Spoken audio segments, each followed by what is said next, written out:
आज हम ये पार्ट थर्ड के प्रथम प्रश्न पत्र में निर्धारित जो दो पाठ्य पुस्तकें हैं, डोला मारूदा दूहा और दूसरी गोरा बादल चरित चौपाई, उन दोनों में से आज हम बात करने जा रहे हैं गोरा बादल चरित चौपाई।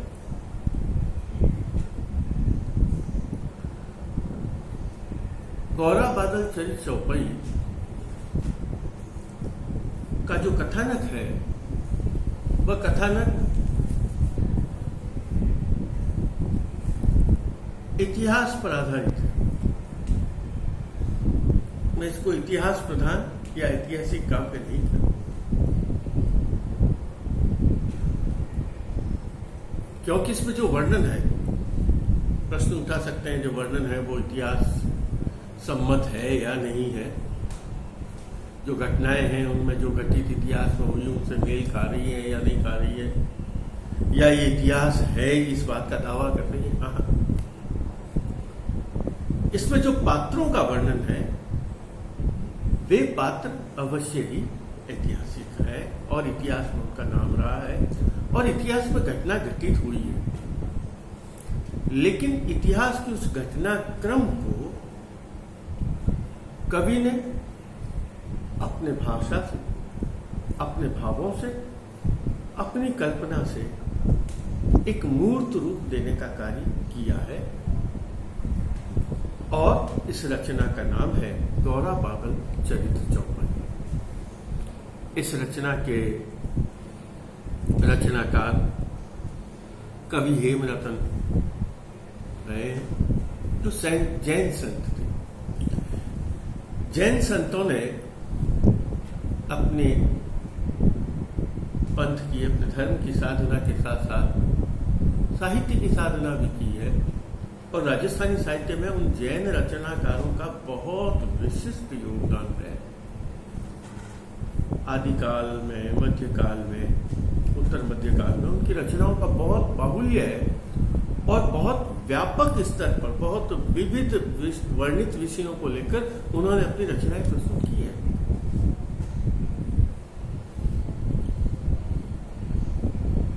कवि हेमरतन रचित गोरा बादल चरित चौपाई भी एक ऐसी ही रचना है। आप और हम सब जानते हैं राजस्थान के इतिहास में मेवाड़ राज्य का अपना एक विशिष्ट स्थान रहा है और आन मान और मर्यादा को लेकर इसकी कई कथाएं लोक में, इतिहास में प्रचलित है। एक ऐसे ही कथानक को लेकर कवि ने अपने इस काव्य का सृजन किया है और इसका नाम दिया गोरा बादल चरित चौपाई। इसको एक अन्य रचना में पद्मावती चरित्र भी कहा गया। मूल रूप से आप और हम सब जानते हैं, जैसे कि इतिहास में एक बहुत ही प्रसिद्ध और चर्चित चरित्र रहा है स्त्री का, नारी चरित्र का, उसका नाम है पद्मिनी। इसकी जौहर की बातें, जौहर के घटनाओं का उल्लेख बहुत इतिहास में और सभी लोग बहुत गर्व के साथ करते हैं। उसी राणा रतन सेन, महाराणा रतन सेन और रानी पद्मावती के जीवन चरित्र को लेकर इस काव्य का सृजन हुआ, जिसमें अलाउद्दीन खिलजी एक खलनायक के रूप में आता है। अब आप ये देखेंगे कि प्रायः जो रचनाएं लिखी जाती थी उन रचनाओं में शासकों का नाम, उन रचनाओं में राजाओं का नाम, बादशाहों का नाम, रानियों का नाम आता या उनके नाम को लेकर रचना लिखी जाती। लेकिन हमारा राजस्थान का प्रदेश ऐसा जो वीरता प्रधान समाज, वीरता की पूजा करने वाला समाज,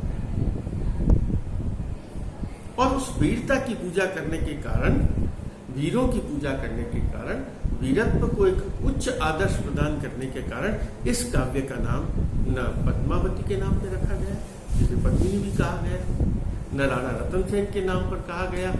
अलाउद्दीन खिलजी का तो खैर सवाल ही नहीं उठता उसका नाम लिखने का, तो लेकिन इसका नामकरण जो किया गया ना, वो गोरा बादल के नाम पर किया गया, जो कि मेवाड़ की धराधाम के बहुत ही विशिष्ट वीर रहे। उनकी वीरता, उनका बुद्धि चातुर्य, उनकी रण कुशलता, उनकी स्वामी भक्ति, उनका देश प्रेम, उनका आत्मीय गौरव, जातीय गौरव, वीरता का भाव आदि गुण इतने इस कथा पर प्रभावी रहे कि इस काव्य का नाम ही गौरा बादल के चरित्र को लेकर गौरा बादल चरित्र चौपाई रखा गया। जब हम इस ग्रंथ को पढ़ते हैं तो प्रारंभ में केवल कवि ने अपने मंगलाचरण में गौरा और बादल के नाम का संकेत कर दिया है, लेकिन उसके बाद बहुत लंबे कथानक के बाद भी हमें गौरा और बादल का न नामोल्लेख होता है, न संकेत दिखाई देता है। तब कई लोगों के मन में प्रश्न आ जाता है कि अरे इसमें तो नाम तो गौरा बादल है, लेकिन गौरा बादल का कोई उल्लेख ही नहीं। लेकिन जैसे जैसे कथानक आगे बढ़ता है और एक विकट परिस्थिति आती है, और उस विकट परिस्थिति में गौरा और बादल का इस कथानक में आगमन होता है। पहले गौरा आता, फिर गौरा के बाद बादल आता है, और गौरा और बादल अपने चरित्र के माध्यम से, अपने बुद्धि चरित्र के माध्यम से, अपने स्वामी भक्ति के कारण, अपने जातीय गौरव के कारण, अपनी मातृभूमि की रक्षा के कारण इस काव्य को या इस घटना को इतना महत्वपूर्ण बना देते हैं, इतनी ऐतिहासिक बना देते हैं कि अन्य जितने भी पात्र हैं वो पात्र तो गौण हो जाते हैं, जितने घटनाक्रम है वो गौण हो जाता है, और उन दोनों का ही चरित्र इतना विशिष्ट रूप में उभर कर आता है कि इसीलिए इस कथा का नाम भी गौरा बादल चरित्र चौपाई रखा।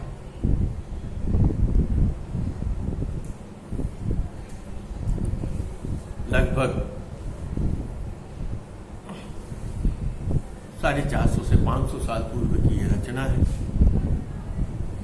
सादड़ी के मध्य भामाशाह के भाई थे, उनके भाई के निवेदन पर यह रचना लिखी गई।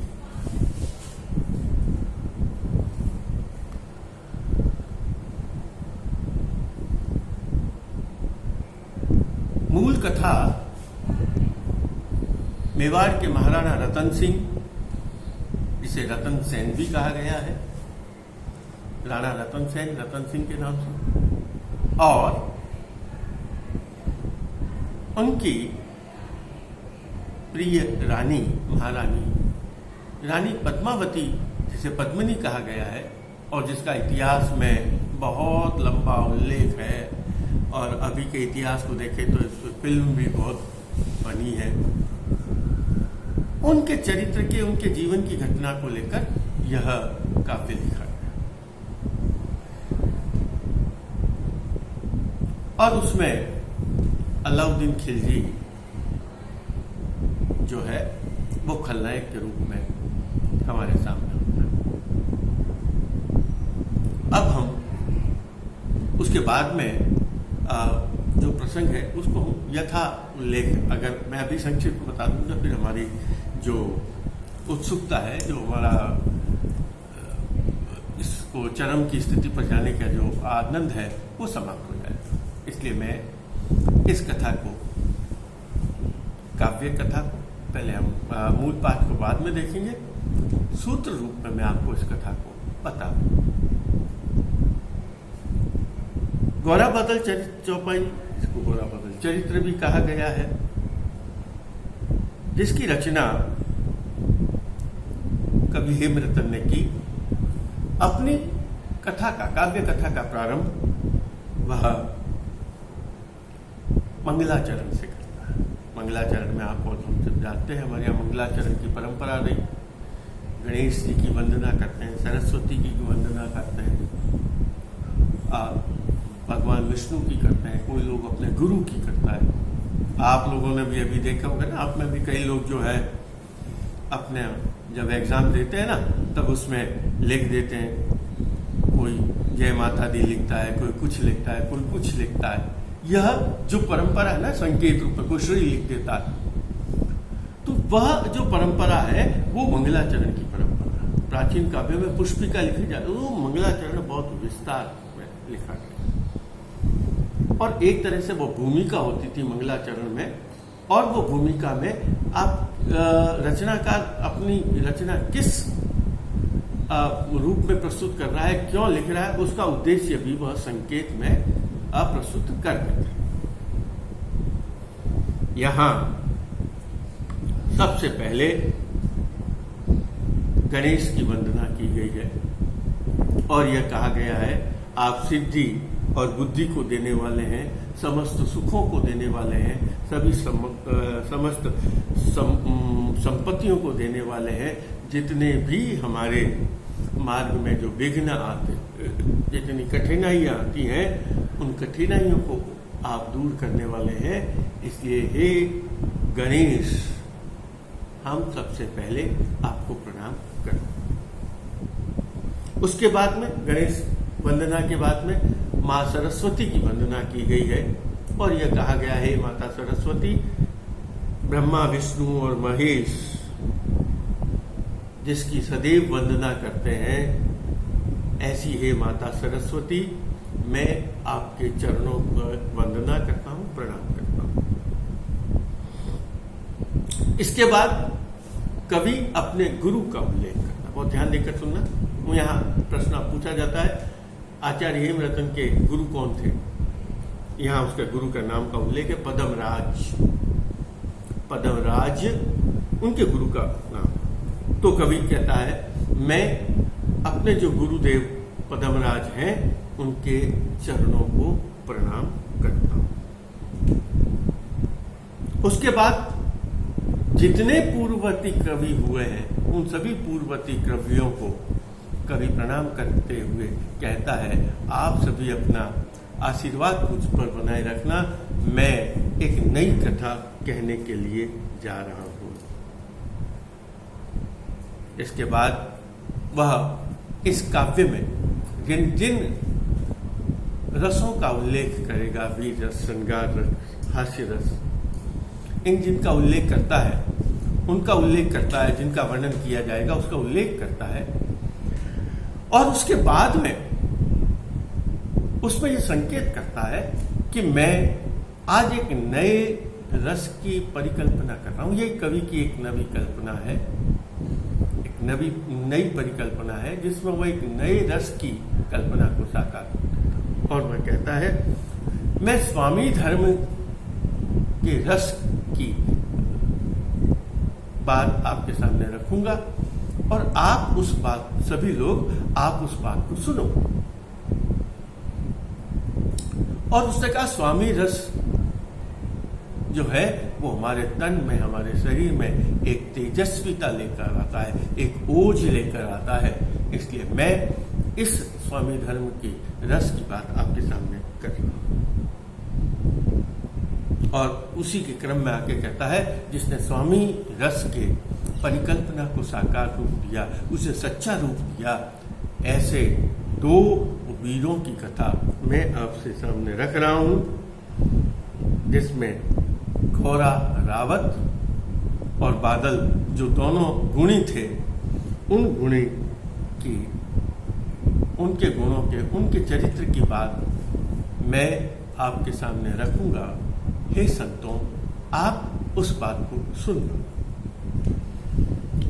और इसके आगे वह राजा रतन सेन के नाम का उल्लेख करता है कि राजा रतन सेन के मैं चरित्र का गुणगान करने जा रहा हूं, जिन्होंने अनेक युद्ध किए और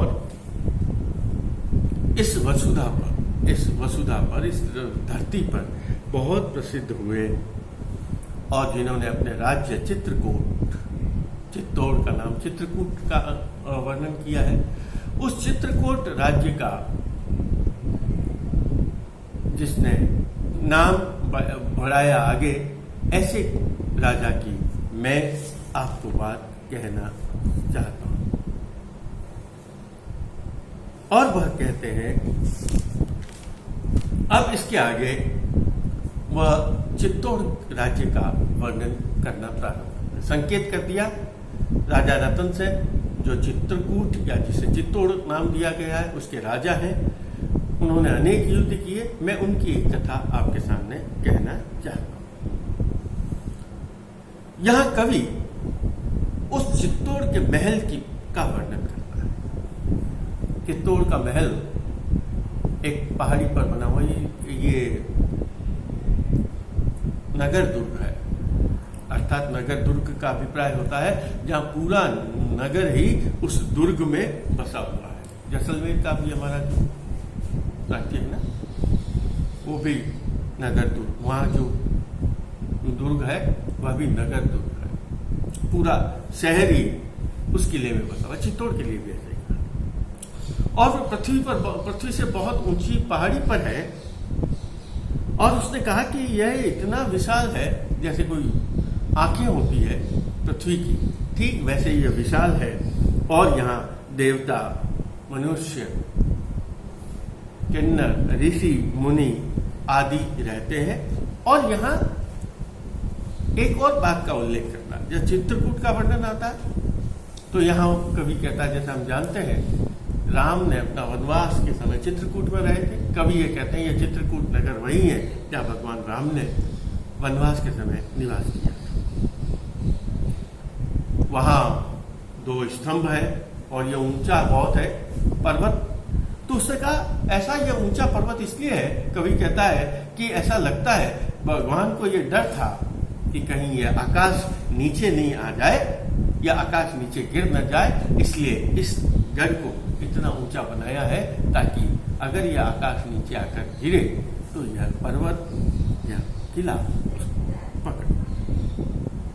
फिर उसके रचना, दुर्ग संरचना का वर्णन किया है। बहुत गलियां सक्रिय है और उस मार्ग में इतने विषम मार्ग है कि अनजान व्यक्ति तो उस महल में अगर उस दुर्ग में घुस जाता है तो उसको वापस निकल ही नहीं सकता। फिर वहाँ महलों का, बाजारों का, चौराहों का, तोरणों का, वहाँ के रहने वाले लोगों का, उनका वर्णन करना है। इस चित्रकूट वर्णन के बाद राजा रतन सेन और रानी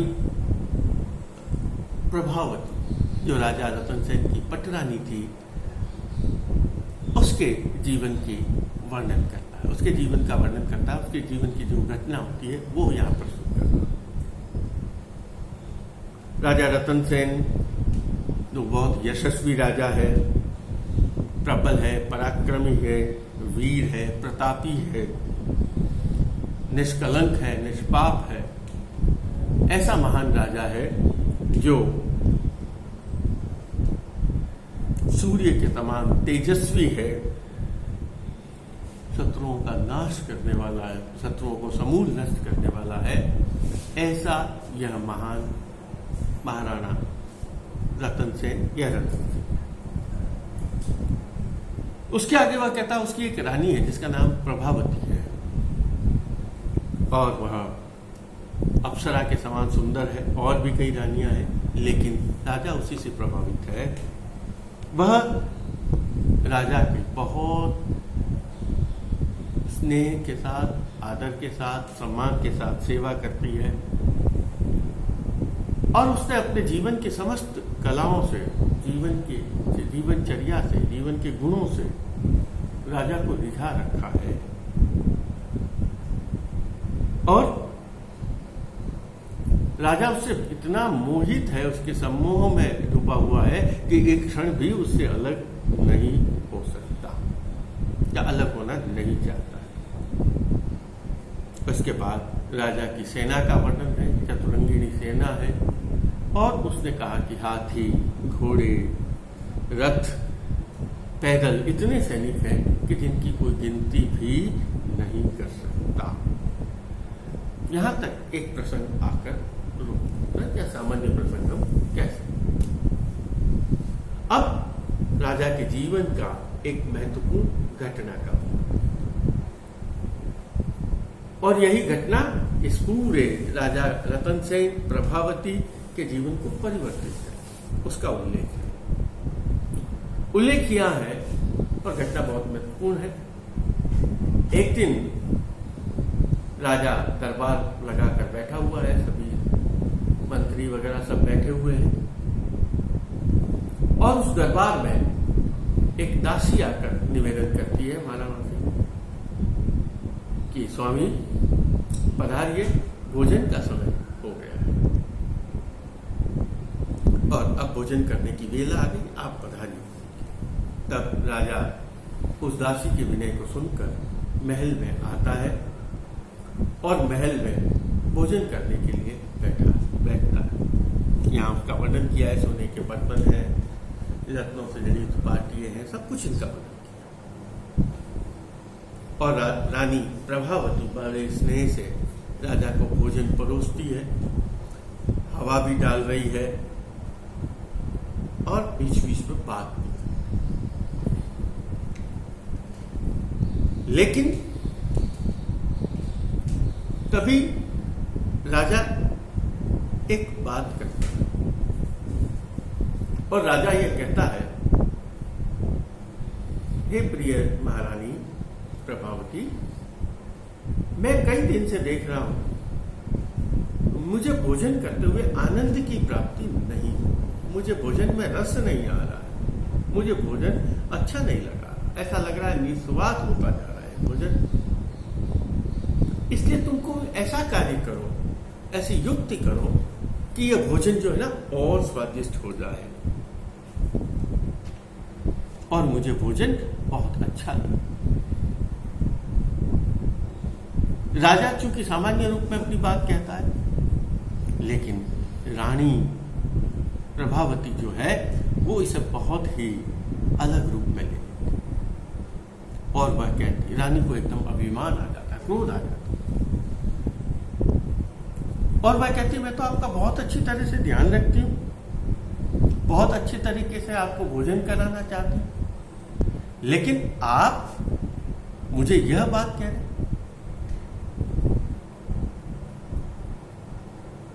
तो ऐसा करो, मैं तो आपका सेवा करने में असक्षम हूं, मेरे हाथ का बनाया हुआ खाना आपको पसंद होता नहीं है, इसलिए आप ऐसा करें कि एक अन्य नारी का विवाह करें। और यहां वो उल्लेख कर देती है, क्या उल्लेख करती है, पढ़नू कोई जय पद्मनी जय जिम भक्ति करे तुम। देखिए क्या कहा कि हे महाराजा, अगर आपको मेरी भक्ति, मेरी सेवा यदि आपको पसंद नहीं आती है, यदि आपको अच्छा नहीं लगता है मेरे हाथ का भोजन, तो जाओ किसी पद्मनी से विवाह करके आओ और वही आपकी सेवा करेगी, मैं तो आपका सेवा करना जानती नहीं। रानी का यह अभिमान, कवि कहता है, रानी का यह अभिमान उसे सभी शिष्टाचारों से, पति पत्नी के स्नेह से बिल्कुल अलग देता। और कवि ये कहता है, उसने अपना विनय, उसने सौम्यता, वो सब कुछ खो दी। और राजा के सामने जब इस तरह की बात कही, कवि कहता है, राजा उस पर क्रोधित हो जाता है, और इस रानी, और यह जो रानी है, यह अपने क्रोध को भुलाकर, अपने विनय को गंवाकर, अपनी सौम्यता को घुमाकर अपने दुर्भाग्य को बुलाती है। और राजा, अब तक जो राजा की सबसे प्रिय रानी बनी हुई थी, राजा उसे एकदम तिरस्कार कर देता, छोड़ देता है। और राजा उसी समय जब प्रण करके भोजन करता हुआ छोड़ देता है कि मैं अब पद्मिनी से विवाह करके लाऊंगा, पद्मिनी को अपनी पत्नी के रूप में लेकर आऊंगा, तभी भोजन करूंगा। वो उस रानी को कहता है, रानी तुम मुझे क्यों चुनौती दे रही हो? मूर्ख, तुम नहीं समझती क्या मैं पद्मिनी को लाने में समर्थ नहीं हूं? तुम्हें बहुत सोच विचार कर यह बात कहना चाहिए थी। राजा रतन सेन उसी समय गर्व के साथ, क्रोध के साथ वह भोजन, एक संकल्प को लेकर भोजन करने से उठ जाता है और अपने घर से, अपने महल से, अपने राज्य से निकल जाता है। राजा अकेला है, उसे केवल अपने साथ एक खवास को लेकर आता है। वो अपने साथ बहुत यथेष्ट धन को लेकर चलता है और घोड़ों पर चढ़कर दोनों ही चुपचाप बिना किसी को बताए निकल गए। कोई भी इस वृतांत को नहीं जानता, राजा के मन में क्या हुआ है, राजा कहाँ गया है। और वह ये प्रण लेता है, राजा रतन सेन, कि यदि मैं पद्मिनी से विवाह करके आता हूं तभी मैं इस महल में रहूंगा, नहीं तो गिरी कंदराओं में रहूंगा। पद्मिनी के बिना सेज पर भी नहीं सोऊंगा। पद्मिनी के जीवन के बिना, पद्मिनी से विवाह के बिना मेरे जीवन में अब कोई भी आनंद भी नहीं होगा। राजा इस प्रकार की प्रतिज्ञा को लेकर अपने राज्य को छोड़कर चला जाता है। कुछ दूर चलते हैं, 20-30 योजन की दूरी पर करते हैं। तब जो सेवक है वो बोलता है और वह कहता है कि बिना बीज के या भूमि के खेती नहीं हो पाती, बिना झगड़े के शांति नहीं हो पाती, बिना बादलों के बारिश नहीं हो पाती और एक पक्ष के बिना स्नेह भी नहीं होता। गांव नहीं तो उसकी सीमा कैसे होगी? अग्नि में बर्फ नहीं जम सकता। इसलिए सेवक कहता है, स्वामी मुझे बताओ कि हम इस यात्रा के लिए निकले हैं, उस यात्रा का प्रयोजन क्या है? बिना प्रयोजन हम कहां तक कैसे जाएंगे? क्योंकि जब तक हमें हमारी यात्रा का उद्देश्य पता नहीं होगा तब तक हम उस उद्देश्य की प्राप्ति में कहीं जा नहीं पाएंगे। हमें विस्तार करना है यात्रा का, उस विस्तार में एक उद्देश्य होना चाहिए और यदि वह उद्देश्य की हमें संकेत नहीं होगा तो हम लाभ कैसे प्राप्त करेंगे? तब राजा अपने मन की बात को कहता है कि हे सेवक, मैं रानी पद्मिनी से विवाह करना चाहता हूं और उस पद्मिनी से विवाह के संकल्प के साथ मैं इतनी दूरी तय कर पाया हूं और अपने राज्य को छोड़कर आया। जहां पद्मिनी होगी वहां हम जाएंगे। यदि तुम्हें पद्मिनी का स्थान पता हो तो तुम बताओ। तब सेवक कहता है, स्वामी आप किसी प्रकार की चिंता न करें, हमारे पास बहुत साधन, धन, सब कुछ है। आप इस संबंध में बिल्कुल भी चिंता न करें। आज का प्रसंग इतना ही। धन्यवाद।